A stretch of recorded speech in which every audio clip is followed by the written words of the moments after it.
Zeynelem hoş halini,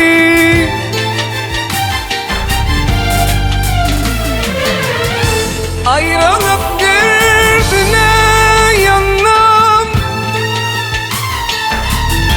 Ne diyeyim hoş halini,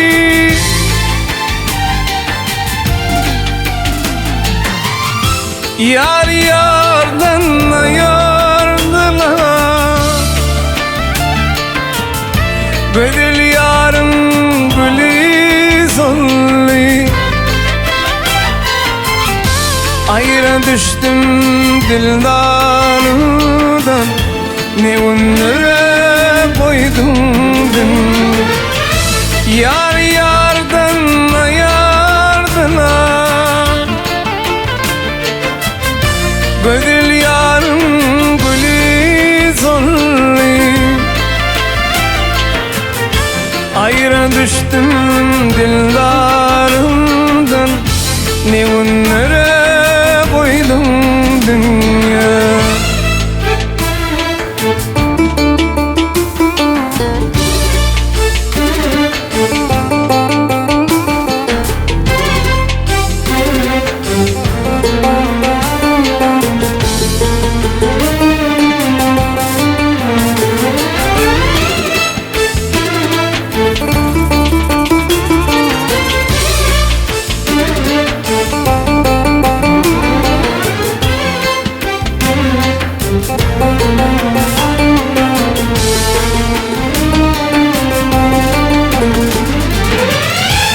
Sen şanına kadar dizim, ardım dey bile gitsin.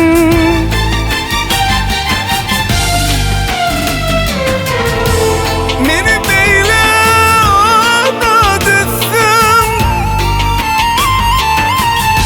Ne diyeyim ben hoş halini,